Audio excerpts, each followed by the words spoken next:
Alrighty, so today we're going to talk about weathering and erosion, which aren't exactly new topics for us, but the depth to which we're going to cover them certainly hasn't been talked about before. And then also, as an end product, a destination, as it were, deposition. So, again, you've heard these terms before.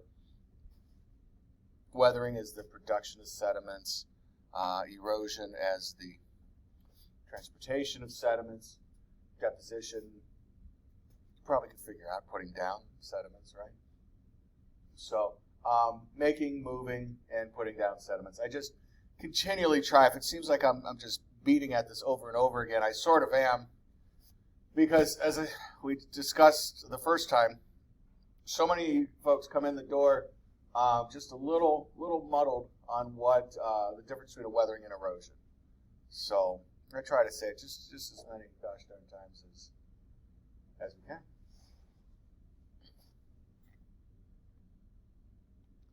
So we need just a little reminder what sediments indeed are. All right. And pieces, parts, all right? Pieces of pre-existing materials. They can be either organic or inorganic. We've talked about this. All right. Critters, plant material. Also, sediments can grow in water. That is the precipitating out of solution part there. Those, regardless of their source, always inorganic. Because dissolving, precipitating, chemistry releases any semblance of existing life. And again, just here we talk about just reiterating what we just said. You didn't get it down a moment ago.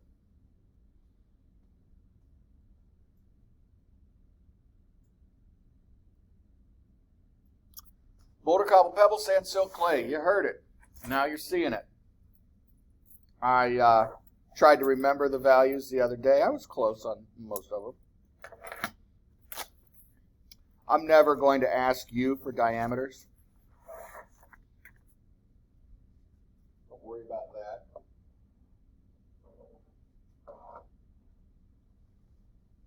Biggest thing is much more of a tactile kind of thing. Sand should, and I hesitate to say almost always be gritty. Sand should be gritty. If you can feel grit, it's sand. With your fingers, you can feel grit. Silt and clay, really tiny stuff. Really tiny stuff. And I acknowledged the other day that if somebody really needs to know out in the field, they got the tooth test. All right, you powder a little bit with your rock hammer, rub it on your tooth. Silt is gritty. Clay is not. All right. But in your hands, they both feel very just powdery, dusty. This is both what you would consider dust. All right. And again, this is what makes mud. Silts and clays make mud when they get wet. Sand does not make mud. Sand just makes wet sand. Just like if you had a rock that was wet, you wouldn't call it mud either. You'd have wet pebbles or wet cobbles, whatever. So pebbles and cobbles go upwards from there. You're not a fan of metric, I'm with you. Remember that with metric, you can move your decimal point over. So 64 millimeters becomes 6.4 centimeters, or 6.5 centimeters roughly. Like, okay, yeah, that doesn't help me much. 2.5 centimeters to the inch. All right. So how many times is 2 going to 6? You got 3 and a little overage. So about 4 inches is how big pebbles go. Probably what you would call a rock. You just walk around and say, oh, look, it's a rock. You can pick it up with your hand rather easily. That's the biggest size of pebble.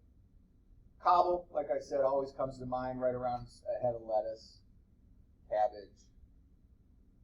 You've seen cobble, big rocks. They make fences out of them, roads out of them. Good for turning your ankles. And boulders have no end.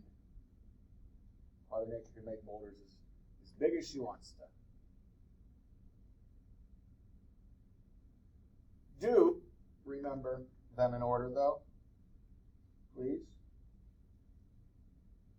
Largest to smallest, smallest to largest. Be prepared for either. But don't worry about the numbers. So, formally, weathering. The breakdown of materials at the surface of the earth by the agents of weathering. Breakdown of materials at the surface of the earth.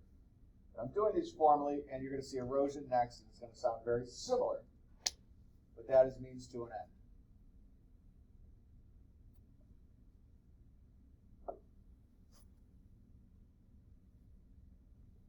Erosion, the transportation of weathered materials at the surface of the earth by the agents of erosion. So we had the breakdown of materials at the surface of the earth by the agents of weathering, the transportation of weathered materials at the surface of the earth by the agents of erosion. And remember, you guys are not in a position to be writing these definitions out. So you'll be looking for those key words, the production or breaking down, transporting. All right, that should be very easy for you to keep these separated. So who are these agents we speak of? Well, because I went out of order this semester, you guys heard these words already too. I see now why I always should do weathering and erosion before stratigraphy, because I basically have to do too much prep. Wind, water, ice, and gravity. And you may have been thinking, oh, I thought, thank goodness, it's not a list of agents that are weatherers and a list of agents that are eroders. They are one and the same. That what weathers can erode, that erodes often causes weathering.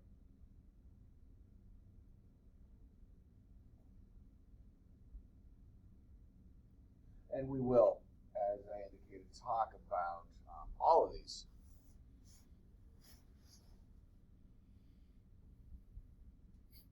Yet again, weathering, the production of sediments. So there are two types of weathering that your book discusses. We're going to discuss physical weathering and chemical weathering. Every so often you'll see the word mechanical for physical. Not me. But just want you to know they're talking about the same thing. And again, these definitions are going to be very similar to one another. The physical breakdown of rock is physical weathering. Doesn't really help that much, especially when you see chemical weathering is the chemical breakdown of rock. So we need to define those further. Physical weathering, through physical processes, breaks rocks into smaller pieces. Okay? This is how you get all the little, class sizes that we just saw on the previous screen.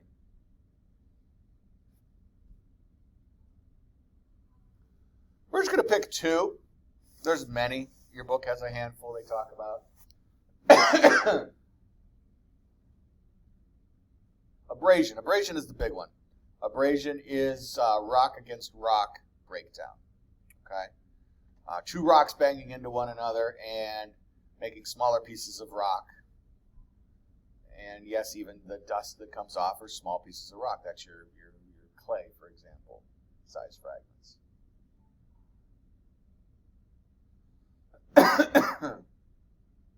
So this is a rock rolling down a hill. This is you as a little kid smashing one rock into another rock. This is rocks rolling around in a stream bed. This is rocks blowing in the wind, rolling back and forth in the ocean. And if you noticed, I mentioned at least three of the agents already. Rolling down a hill is gravity. Rolling in a stream bed is water. Rolling back and forth in the ocean is also water. Blowing in the wind you're not going to blow a rock in the wind, but sand grains, okay, sandblasting out in nature is definitely a real thing. This is important to us because it causes something called, it's responsible for something called rounding. And again, this is sounding very familiar. I think we talked about this briefly in stratigraphy. So if you think about it, just say your random rock you find out there in the world. It's got a big, thick middle, maybe.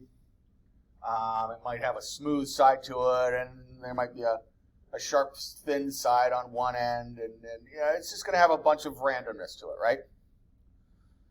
So once that rock starts moving around, be it down a hill or rolling around in some water or whatever, what do you think is the most likely part to break off? The big, thick end or the thin end? Hopefully you'll say the thin end. You're right, all right, because it's thinner. It's just that much more fragile.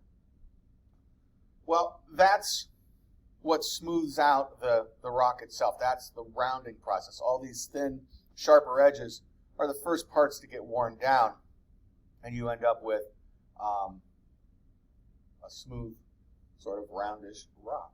All right. Again, I'm not joking really, but I say I defy you to pick up a rock in a stream or in a body of water that has waves that isn't round. All right. It happens. It happens rather quickly. It does not, however, happen rather quickly with a rock tumbler. I always wanted a rock tumbler as a kid. And for whatever reason, I never got one. So when I got here 20 years ago, bought one. Big, like, industrial one. And it took forever. I think we finally gave up because people were whining that it smelled like oil burning and this, that. I had it running in the lab. And then whenever we put it in the side room, they're like, well, there's some motor going back there, and maintenance kept going in. But you had to go through all these grit sizes to make it smaller and smaller and smaller and smaller just to feel like used to sanding wood and stuff like that. It's kind of the same idea. But Mother Nature, man, bing, bang, boom. It happens a lot quicker. So rounding. That was important to you guys when you looked at sedimentary rocks. What it really is an indicator of how long a product has been in the environment. If you do reach into a stream and pull out a sharp rock, more than likely it is very fresh. Okay? Why is that important? Well, there's a few situations where it might be important. But that's really an indicator. Okay, the rounder something is, the longer it's been exposed to weathering and erosion. There's exceptions. You've got hardnesses of rock and so on and so forth to think about.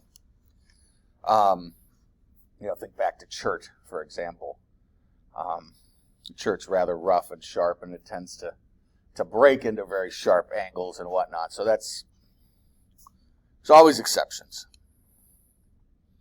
So abrasion, all right. I would say the most common one out there, but dang near. Frost wedging is another one I picked because it's something you guys are familiar with. You know that water expands when it freezes, right? The crystal structure of a water molecule just takes up physically more space than the liquid structure does. So water expands when it freezes. I learned this as a kid. I grew up in a time when people still had ice cube trays, right? Not these cool little makers. They had makers, but again, the Japos didn't have those. But so I was horrible at filling up ice cube trays. You go from the sink to the freezer, and I would always spill water everywhere. But every so often, I do it really good. All right, and you get the water's right at the top. You make it all the way across the kitchen. You put it in there. But then when you go to get it, the top of the ice cube was higher than the tray sometimes. How the heck does that happen? Well, then you find out that, again, what I said, the ice takes up more room than water does. So out in nature, what does that have to do with anything? Well, there's water all over the place out there. All right, it's percolated down into the soil, and if there's soil and the rock underneath the soil, if it's cracked, the water's in there as well. Okay, let alone where there's rock at the surface. So what happens is, especially this time of the year, and spring as well, it rains one day, then it gets 25 degrees that night. All right, it was just 40, now it's 25. Very familiar with that around here. When that water freezes, it expands. It's kind of like a crowbar. All right, believe it or not, it's very strong. And it moves that rock just a little bit. Well, the next time it rains, that much more water can get down into that crack. That much more water can expand and move it that far apart. It's not a one-time thing, but over and over and over time, the water gets in, freezes, expands, so on and so forth. And that breaks things off of cliffs and whatnot, or you have a huge expanse of flat rock that you're laying on and you wonder why it's all rocky instead of one big solid piece. It's all broken into pieces. Oftentimes that's frost wedging. But I mentioned this was something that you'd be really familiar with. We're not quite there yet, thank goodness, but very soon it will be pothole season. All right? And this is why, I don't know, I pay attention to a lot of weird stuff. I don't know about you guys, but came home from work one day, and our street, it looked like they were playing Pac-Man with this tar on a paintbrush kind of thing. There's a weird strip going down here, that goes to the left for a little while, that goes to the right for a little while, and it goes up over just, this weird little maze, like a little kid with a doodling with a pencil. What the hell are they doing on? And I figured out finally that they're patching cracks in the blacktop. Same thing happens. The water gets down in the blacktop, it expands, it pries it apart. It's usually not a big problem, okay? That in and of itself will cause a little buckling here or there. Humans have added something into the mix, though. These 3-ton snow plows going down the road at 35 miles an hour with their giant blades, when they catch one of those little rips, that's when the blacktop comes out. All right, it's not all frost wedging. Again, the agents work together. So, frost wedging. Water expands when it freezes, strong enough to pry rock apart. You'd be surprised how strong nature is. You've probably seen a tree growing through a rock, okay? The growth of that tree, very slow, very steady, but that too will pry a rock apart. I'm not sure we have a word for tree erosion like that, but root erosion maybe. That might be one. So physical weathering, it's just that. It's a physical process, banging, smashing, in this case prying. All right? And there's more in your book. Chemical weathering, on the other hand, is the chemical breakdown of rock. Well, again, not a horribly helpful definition. But we've got two simple ones here for you. Dissolving and oxidation. All right. Dissolving and oxidation. Dissolving's pretty self-explanatory. We've all dissolved something into something else at some point in our lives, be it a Alka-Seltzer or a Kool-Aid packet or whatever. Water, they say it's the universal solute. Water will dissolve anything given enough time. Surely there's quicker ways to dissolve things, acids and whatnot, you know. But given enough time, water will dissolve just about anything. So that is a chemical process. Water molecules attaching to the other molecules, making a solution. Oxidation may be a new idea. Maybe you knew this, maybe you didn't know this. Rusting is a degrading process. Rust being just one type of oxidation, mind you. But rusting is a degrading process. I'm not saying unfortunately, but you guys aren't growing up in a world where there's rusty old cars all over the place. Back in the day, you could walk by somebody's fender and go boom on the side of it, and little pieces of that fender would just fall to the ground. All right, it wasn't the nicest thing to do, but as soon as they hit a pothole, it was going to happen anyhow. But cars, yeah, they rust a little bit, but Not like the old days. So you grew up realizing that that hole is in the side of that car because of rust. All right? It breaks things down. Well, the process oxidation literally is adding oxygen, little atoms, into that process. It changes, physically changes the chemical makeup. Now, I suppose you could argue the same thing when you're adding water. You're physically changing the makeup as well, but I'm not sure exactly why I call it that. But iron to iron oxide is a great example. And that happens so easily, so quickly, that you hardly ever see just Fe, just plain unadulterated iron out there. It's always FeO2. Hematite, as you guys saw. All right. But in theory, that oxygen wasn't there originally. It came from the air, it came from water, wherever. So we have two examples of, why are we not charging? Two examples of physical weathering, two examples of chemical weathering. There we go, now we're charging.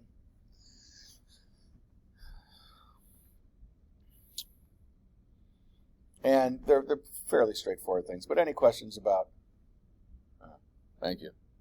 Any questions about chemical or physical weathering?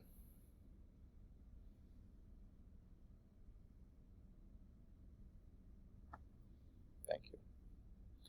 All right, slight malfunction on our screen here. We're back to business. Okay, two examples of chemical weathering. Dissolving going into solution. That sounds familiar. It's because we talked about it when we were making chemical sedimentary rocks. That's where you've heard this before. Dissolving is going into solution, precipitating. Since this is all in the same test this semester, precipitating coming out of solution. It's good to have this in perspective. Excuse me, again, perspective. So again, it was subtle, but please keep in mind we did talk about agents. We talked about the water moving stuff. We talked about the wind blowing stuff. What was also possibly incredibly subtle was the fact that we were actually talking about erosion, right? Blowing, that's moving this from point A to point B. Flowing, all right? The water's flowing from here to there. That's moving the sediment. So we've already sort of talked about the agents and erosion as well. It just so happens that you can't really mention it without acknowledging the fact that weathering is occurring as well. While it's moving from point A to point B, it's quite likely to bash into another rock, and abrasion happens.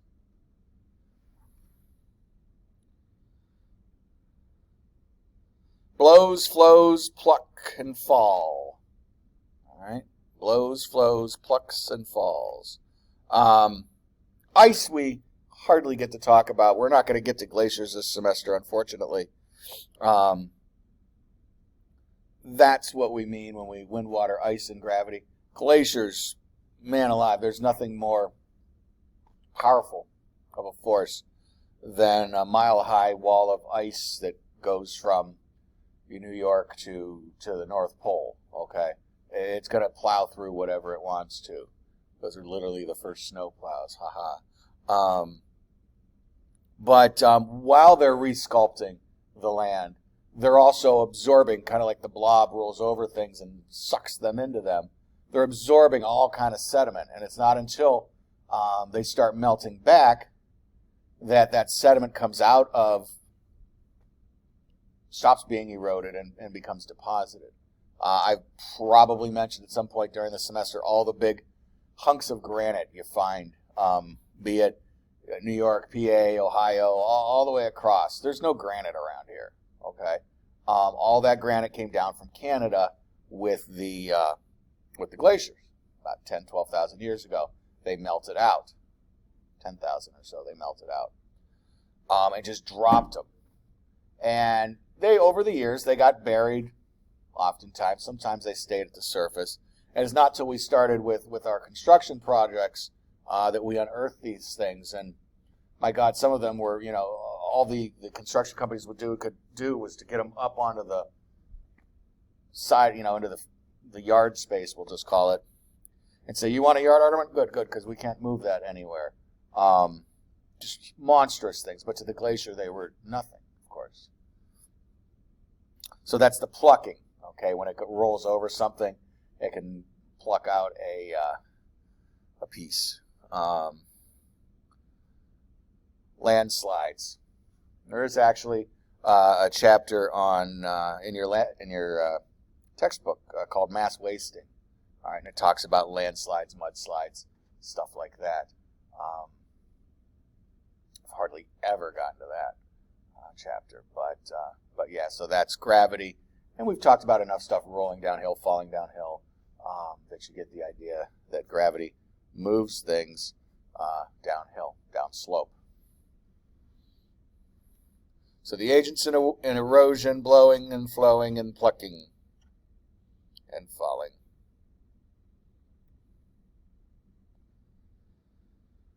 All right. I'm not sure the point of this one, but if you haven't figured it out so far, we've been talking about sediments. Just a reminder that weathering produces sediments. Erosion transports said sediments.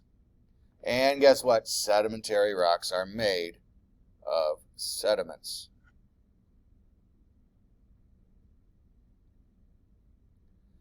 We talked about rounding already.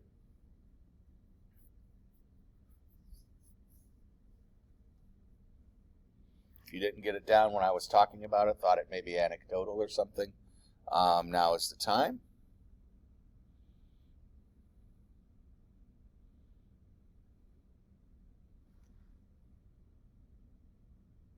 Let's see, one or two pencils moving, so we'll wait another moment.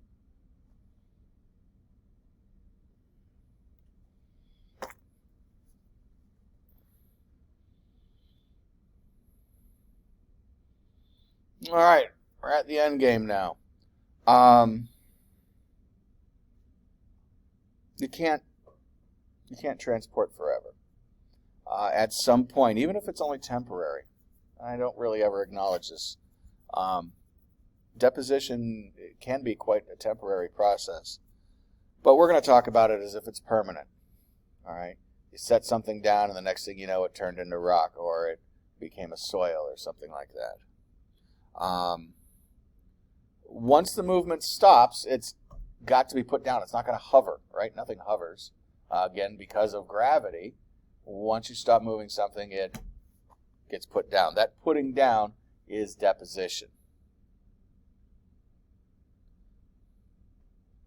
Now, sorting. Sorting is, well, you probably remember it from sedimentary rocks, right? You had a poorly sorted, you saw well sorted, you saw moderately sorted, and I probably told you I'm of the opinion something's either sorted or not. There's no levels of sorting. Your laundry is a great example. Okay, you take your laundry out of the dryer, and unless you're extremely particular, some of you may be, you've got a wide variety of objects of clothing in there, possibly even some towels, and you got to sit down and you fold it, and what do? You make your little piles, right? Well, same thing happens in nature. The difference is that those piles are made by physics, not where you want to put your underwear versus where you want to put your towels, okay? You have the velocity of the agent, and you more or less have the mass of the object to think about as well. It's not mentioned here, but that's a big part of it. We talked a little while ago, I think I mentioned, hold on, let me see what the next slide is so I don't talk over a slide.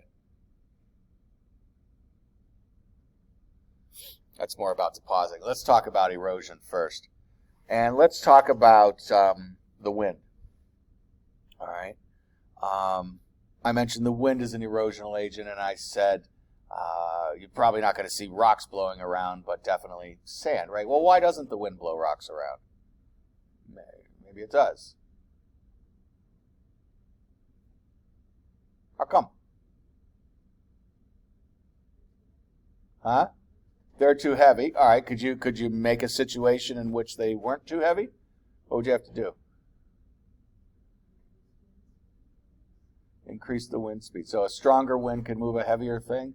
Doesn't really sound appropriate, but yeah, it's like if Superman flew faster, he could pick up something heavier. Then it doesn't really make sense. But in this case, it does. And the same goes for water.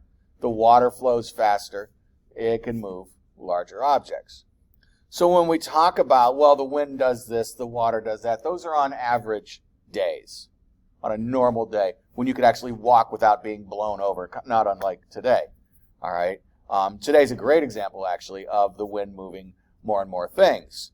Your neighbor's garbage cans traditionally stay by the side of the road. They don't go 6 houses down. Well, today, with the stronger winds, that's exactly what they're doing, right? So, the opposite is also true. As the wind slows down, as the water slows down, it's less capable of moving bigger things. So let's say you do have a nice strong wind. Now let's go back to water. Water's easier. Say you do have a nice strong stream flowing, and you're rolling along some serious pebbles along with your sand, your silts, and your clays, stuff that normally flows along in a stream. And so those pebbles are moving downstream, and eventually you get to a point in the stream, for whatever reason, it widens out, the slope goes away, who knows what. It starts to slow down, all right? What is the first sediment size that's going to stop moving? The pebbles or the sand or the silts or the clays? What do you think? Pebbles, how come? They're heavy. They take the most energy, right? It's just the opposite of what we just said. Stronger winds can move bigger things, so as it slow down, okay, they can't carry those big things anymore.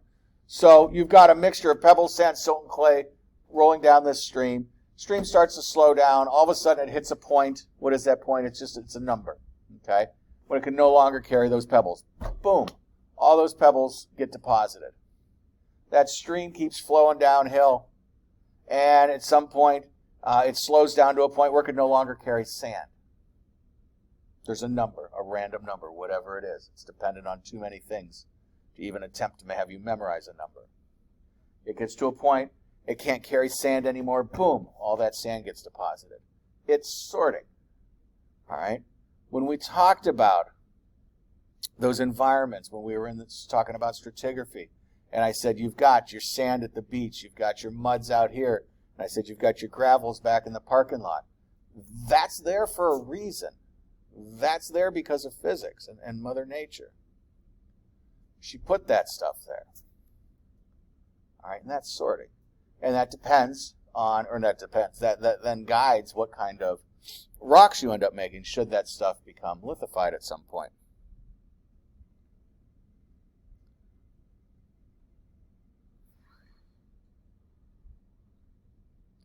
So I often refer to it as system energy, okay?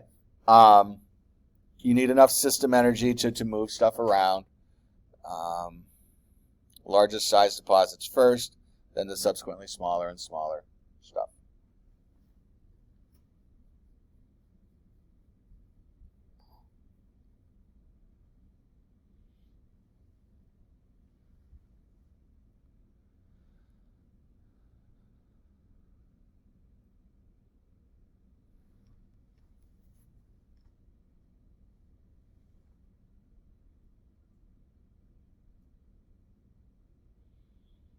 All right.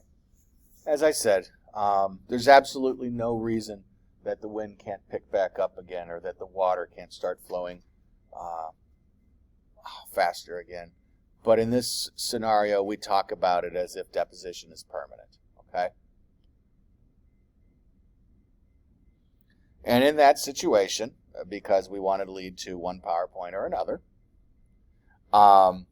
we tell you that after deposition, one of two things can happen. The material can become lithified. It can turn into a rock. And that leads us to the sedimentary rocks chapter. Or it can remain unlithified, unconsolidated, as we say here. And things could come along. Life can happen in it.